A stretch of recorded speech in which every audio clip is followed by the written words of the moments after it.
در طول تاریخ خیلی از آدما دوست داشتن توی زمین حفاری کنن و برن ببینن به کجا میرسن، ولی مشکل این بود که نمیتونستن زیاد برن پایین.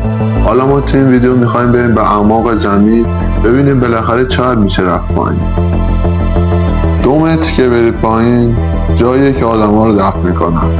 6 متر که بری پایین میرسی به جایی که دیگه فلزیاب‌ها دیگه کار نمیکنن.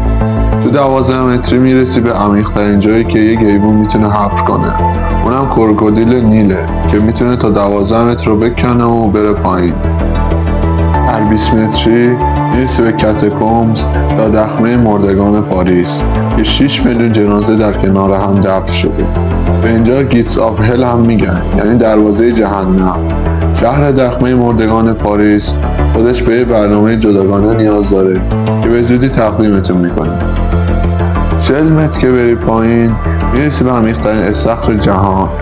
اسم عمیق‌ترین استخر دنیا نیموسیوسه و در ایتالیا قرار داره. اگر آب این استخر رو خالی کنید و بپرید توش 3 ثانیه طول میکشه بخورید کفش.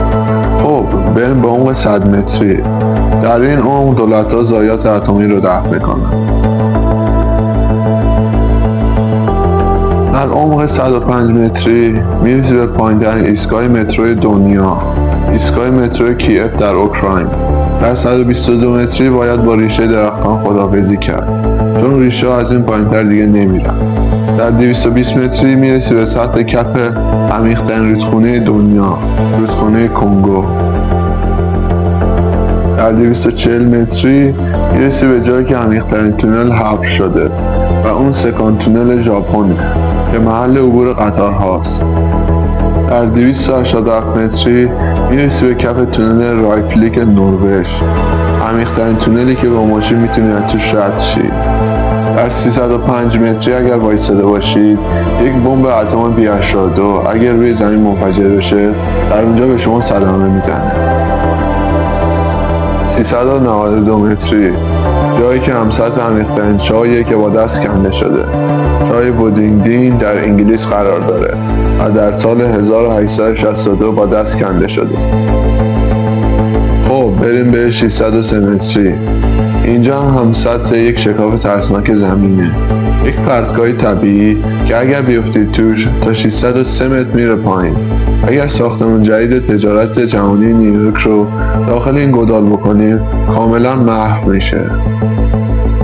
اسم این گودال ورتیگوه و اگر کسی بیفته توش 11 ثانیه طول میکشه که بخوره کفش.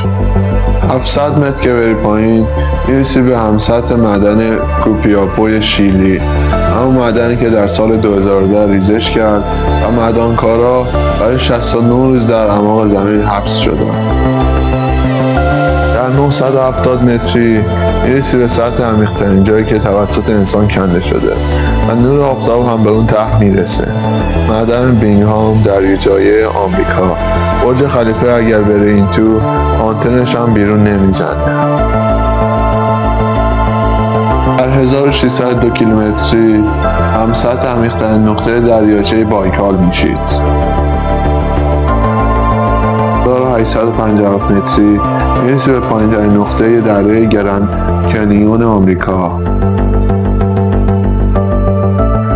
در 2197 متری میرسی به کف عمیق‌ترین غار دنیا، غار کوروبرا در جورجیای آمریکا. بریم پایین‌تر.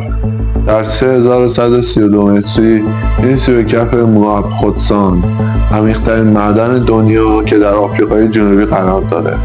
اگر سوار آسانسورش بشید 4.5 دقیقه طول میکشه برسی اون پایین. اگر هم بپری 25 ثانیه طول میکشه برسی به کف زمین. در 3600 متری عمیق‌ترین جاییه که یک موجود زنده پیدا شده، دیویل ورم یا کرم شیطان. این موجود در این عمق پیدا شده و یکی از عجایبه. در 4000 متری میرسی به کف معدن الماس آفریقای جنوبی. این معدن فرقش با اون قبلی ها اینه که به صورت اوریب رفته تو زمین و مثل اونا عمودی نیست. اون پایین که میرسی درجه حرارت به 66 درجه سانتیگراد میرسه. در 8848 متری میرسی به جایی که اگر قله اورست رو برعکس کنی نوک قله به اینجا میرسه.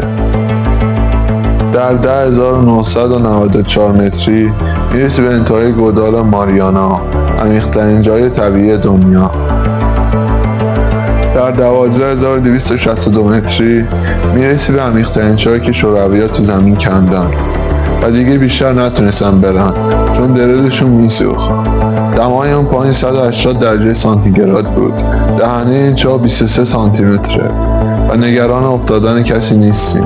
یک سکه اگر بندازید توش 50 ثانیه طول میکشه که برسه به اون ته. اما روس‌ها رکورد خودشون رو شکوندن. اونا یک چای دیگه زدن و 12376 متر رفتن پایین. زیر 44 چابیو، چایی که برای گاز حفر شده.